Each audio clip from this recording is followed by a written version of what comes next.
Finding problems, that's easy. They exist in every community. I'm Terry Springs, your host. We're looking deeper, and we are talking solutions, finding out how we all can make a difference. Today on Talking Solutions, it's a subject that we actually have talked about in the past. We're discussing epilepsy, and in studio, Danielle Marano, who is Executive Director of the Epilepsy Foundation of America. Epilepsy Foundation of Nevada. Gotcha. Yes. And Sasha Pina. Danielle, do people have any idea how many others actually have epilepsy? Not at all. People are pretty shocked when they hear the numbers, 1 in 26. What is their impression of epilepsy? 1 in 26 is a pretty good number. Yeah, epilepsy is something that's really not talked about and doesn't really get any kind of media attention. Usually the media attention it gets is for something that's not great. We kind of know what we see on TV and in the movies, most of the time not accurate at all. I think that's kind of why people put it on the back burner and they don't really think about it too much. I know in TV and the movies, a lot of times you overact. That's what it's all about. So is it a situation where epilepsy, because it is not explained fully, people don't really understand it, they kind of demonize it in their mind like it's something terrible, horrible? Both you, Danielle, and Sasha, both of you have epilepsy yourselves. You guys look totally normal. That's one of the really, I think, hard things. People think that people with epilepsy or really any kind of disability have to look a certain way. And they're very surprised when people are able to function,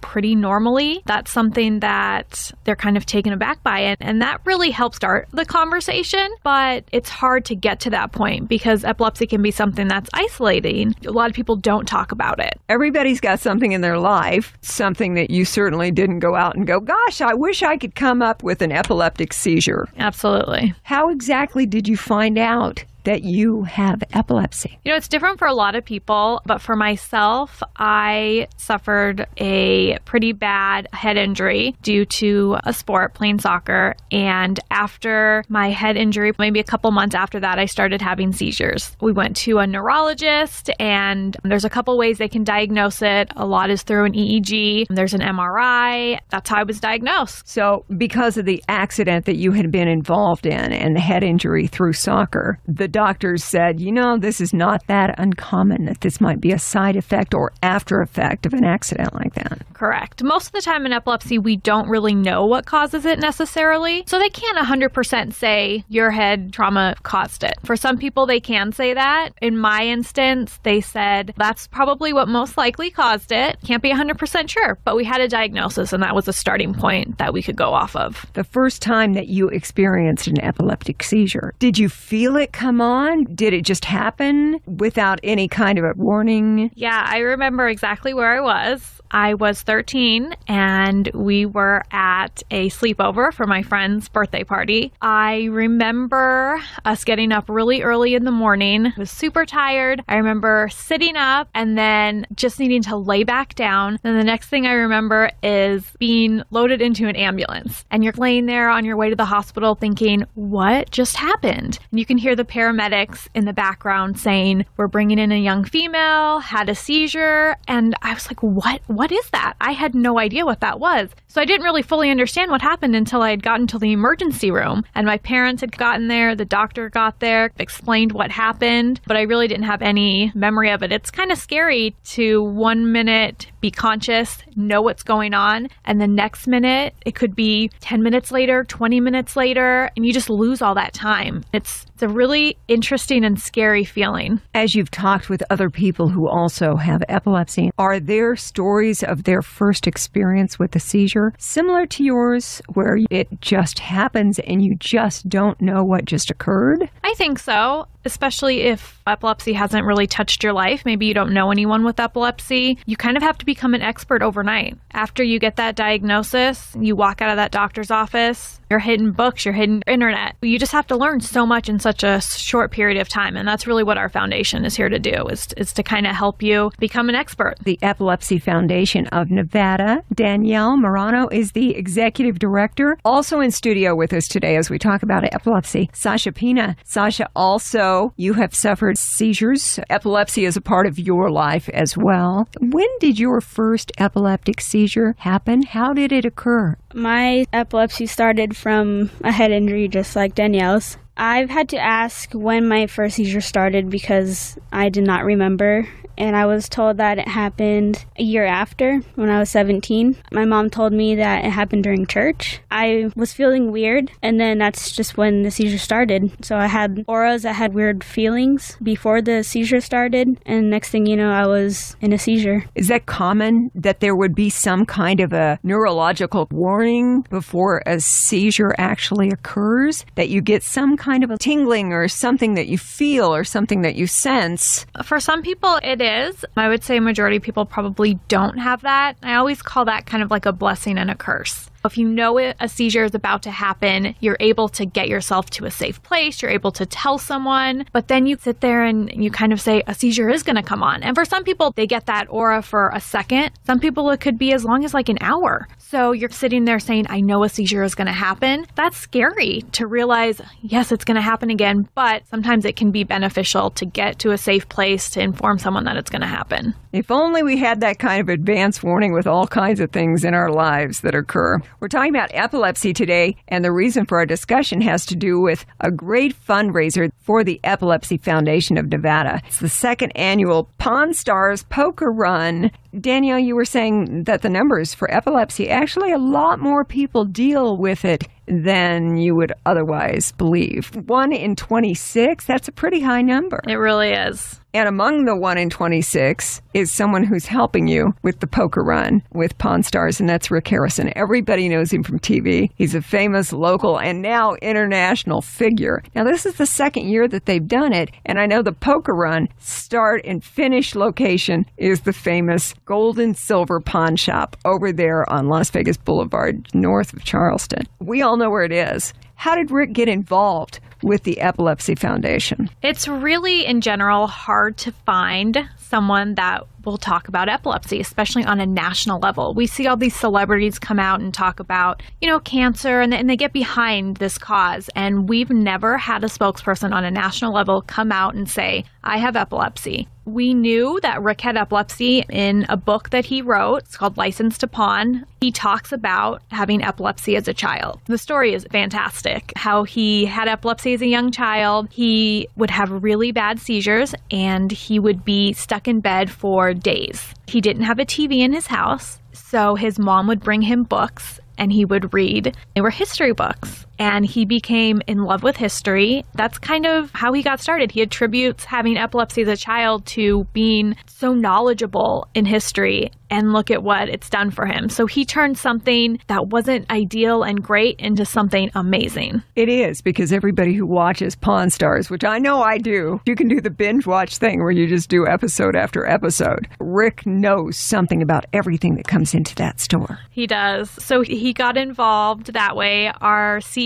of the National Epilepsy Foundation reached out to him, and he was so excited to become involved. He has been so amazing on a national level and locally here as well. It's a huge victory for us to have him. All the guys with the Pawn Stars, with the TV show, are very active with charities here in Las Vegas, which is a blessing for all of us. But I know that his association with the Epilepsy Foundation is personal, and that makes a huge difference. It does. I think when you're passionate about something, you really get behind it. That's what he's really done. He's really embraced the role. He's so busy with everything he does. He does so much stuff, but he takes his role as the spokesperson very personally, and he makes sure he does it right. He is so great with the kids because he knows what it's like. Every year we have a Christmas party, and he attended last year, and the kids love him. I'm just shocked at how many kids are fans of the show. He embraces the role, and he does a fantastic job. We've got a lot of reality shows that originate out of Las Vegas, but the big one, the one that started all of it, is Pawn Stars. And it's great to have kids watch it. My nieces and nephews, they live far away, but they're big fans of the show. It's a very family-oriented show in that you don't have to worry about screening them from anything really distasteful. It's great information, history, knowledge, and it's great that he's involved with the Epilepsy Foundation. Now, Sasha, I wonder, when you have epilepsy, how does it impact your life on a daily basis? It's a big impact because there's things you can't do. You can't drive.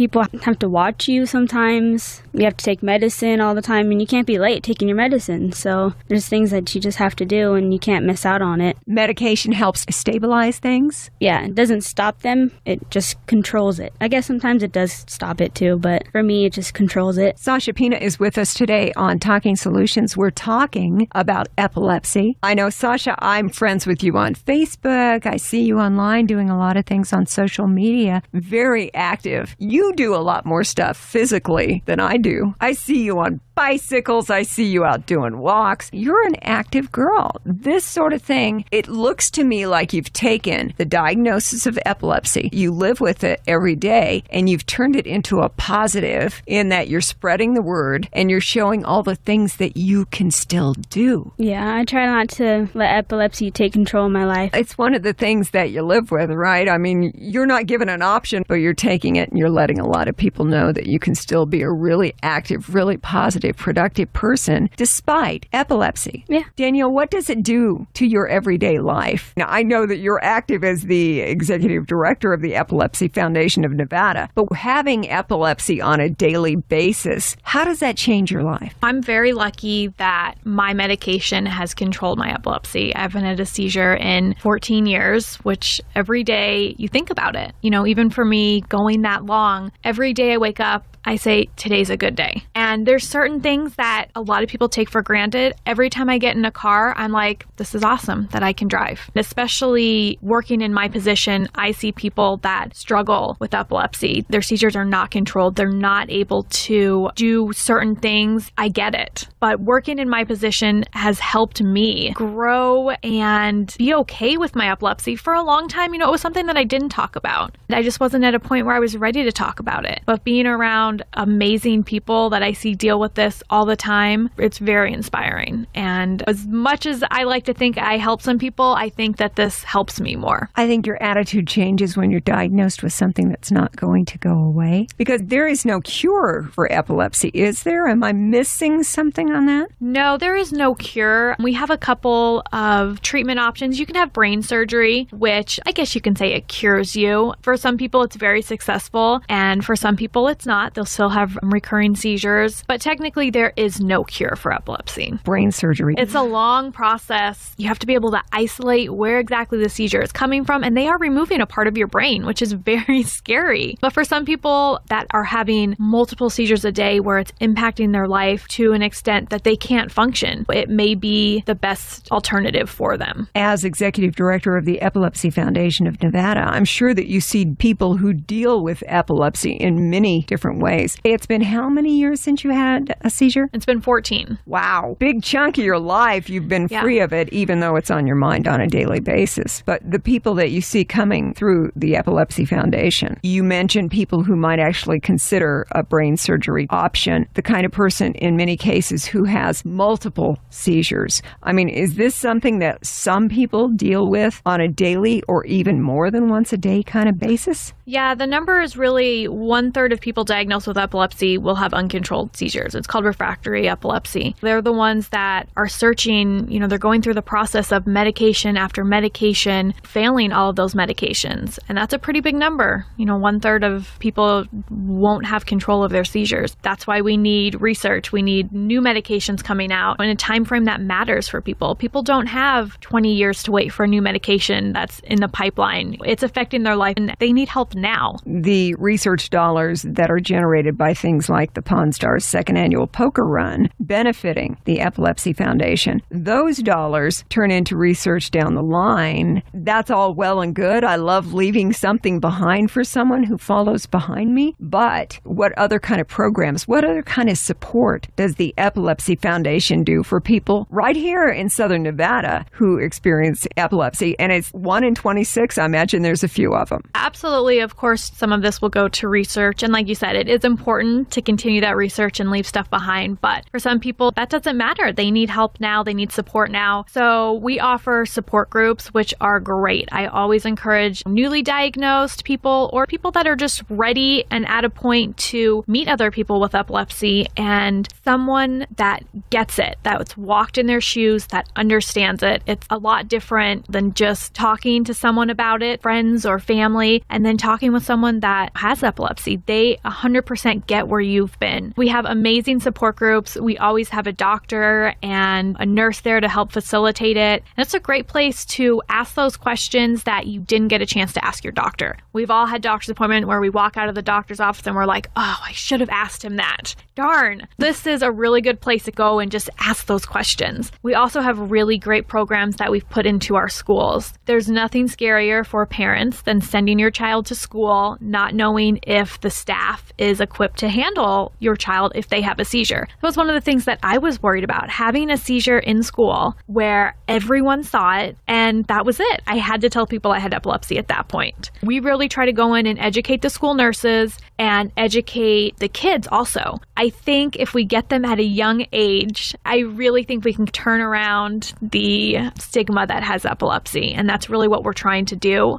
As a child, especially as a teenager, if you don't know things, it's easy for you to make fun of them. It's scary. That's really our mission over the next couple of years, is to get in the schools and train 3rd, 4th, 5th graders on this issue. Great idea. You may be around when someone goes into an epileptic seizure. How do people react? Do they just back off? Are they frightened by the occurrence? They don't understand it? Definitely. Anytime you don't understand something, it's scary. And having a seizure is very scary. It looks scary. And if you've never seen one, you may be like, this is what I've seen on TV. And then the first aid that someone tries to apply, which they're trying their best to help someone, and that's great. And that's why it's so important in the community to get out proper first aid, because we refer back to what we've seen on TV. This must be correct. It's on TV. We have a lot of backtracking to do and educate people that sometimes what you see on TV is not the correct first aid, and you can actually harm someone rather than help them. Danielle Marano, the Executive Director of the Epilepsy Foundation of Nevada, is with us today. Sasha Pina, also in-house. Sasha, what sort of things do people think they know about epilepsy that's just wrong? I would believe, number one, not contagious. Don't worry, you're not going to catch it. What sort of things do people think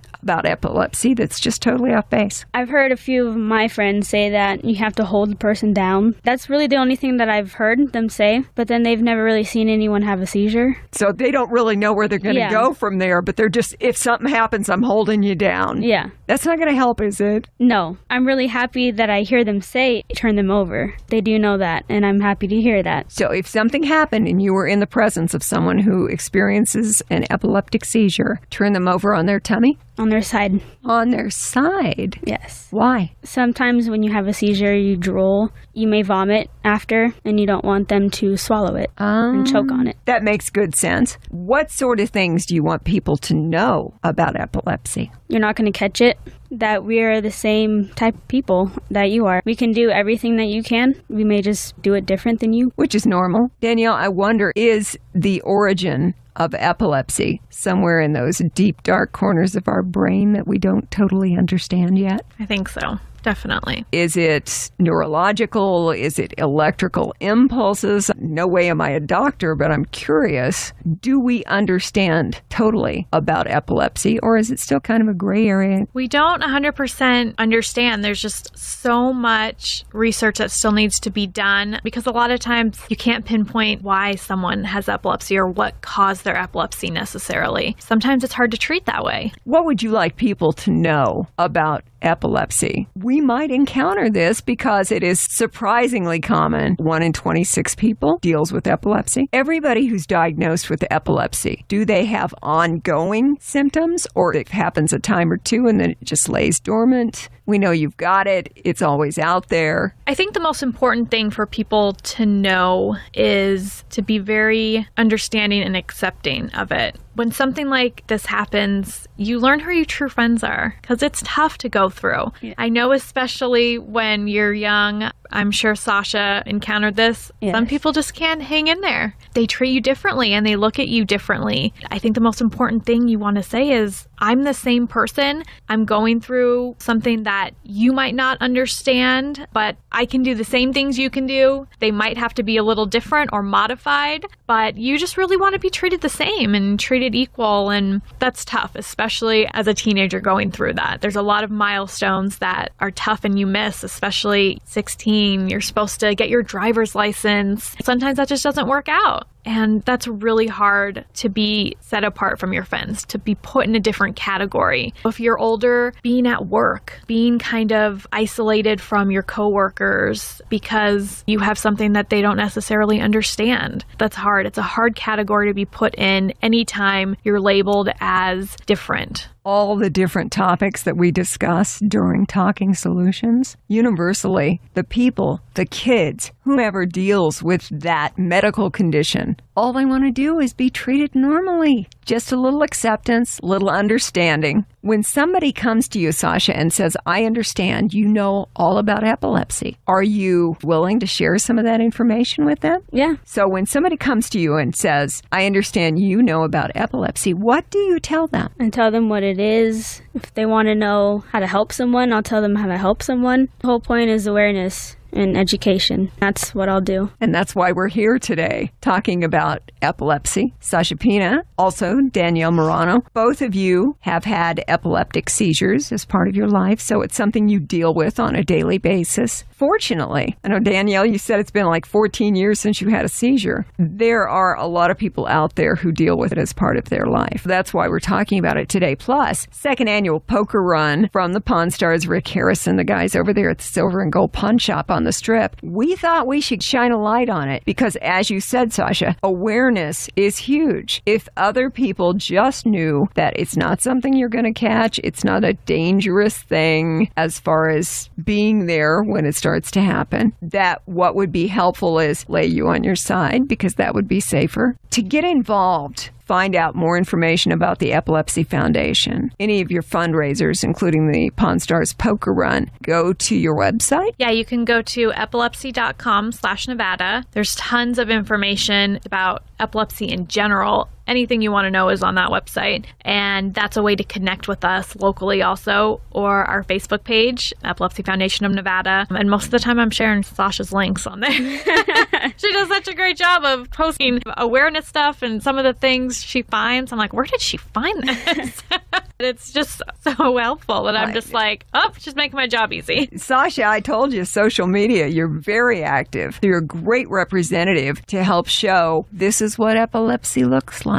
Yes. You can live with it. Yep. But you need to know about it. You need to understand it and accept it. All right, Pawn Stars' second annual poker run. I hope you raise a ton of money with this thing. I would think with Rick Harrison and the Pawn Stars behind you, this is a nice fundraiser. Yeah, last year, we really didn't know what to expect. It was the first year we'd done a huge event, and we raised $100,000. Bet you're going to beat that this year. I hope so. I think you will. You'll have to let us know what the numbers are when they come back. Absolutely. It starts at 10 a.m. Registration's from 8:30 to 9:30. Kickoff at 10 o'clock at the Gold and Silver Pawn Shop, and the bikers will ride out to the Pioneer Saloon, Distill, the Palms Hotel, and they'll wind up back at Pawn Plaza, which is the new shopping center that Rick is building. They bought that extra land right next to them. They're turning it into a whole thing. They got so many tourists and people down there checking it out. What a great opportunity. It's going to be right around there. So it'll start at the pawn shop, right around town. Each time you stop, you get a playing card. And then when you finish, you have a poker hand. Best one wins, what, $2,000? Yeah, best hand wins $2,000, and we have something for worst hand. That's probably what I would get. And that's $1,000. That's not so bad. Either way, sounds like it's going to be a good time. And what a great time of the year. The Pawn Stars' second annual poker run for the Epilepsy Foundation of Nevada. And information at your website? Yep, epilepsy.com/Nevada. Get the information out there, help people who deal with this. And unfortunately, way too common. Epilepsy affects 1 out of every 26 people. So good to have you both in today. Danielle Marano, the Executive Director of the Epilepsy Foundation of Nevada, and Sasha Pina, thanks for coming in and telling telling us all about epilepsy today on Talking Solutions. Thank you so much. Don't want to make you hungry, but have you heard about Menus 2015? This is a big event coming up at Mandalay Bay Beach next Friday night, October 9th. It's an exclusive poolside dine-around on the golden sand. You get premium beverages, freshly prepared dishes from some of the area's greatest chefs. They've got more than 30 restaurants participating. And while you're enjoying the food and drink on that beautiful beach, live entertainment from local musicians. All the money they raise next Friday night, October 9th at Mandalay Bay Beach, goes to the Epilepsy Charitable Foundation, which provides scholarships to deserving students. All the info's online at ecflv.org. ecflv.org. Or just sign on to our Talking Solutions Facebook page for all the links.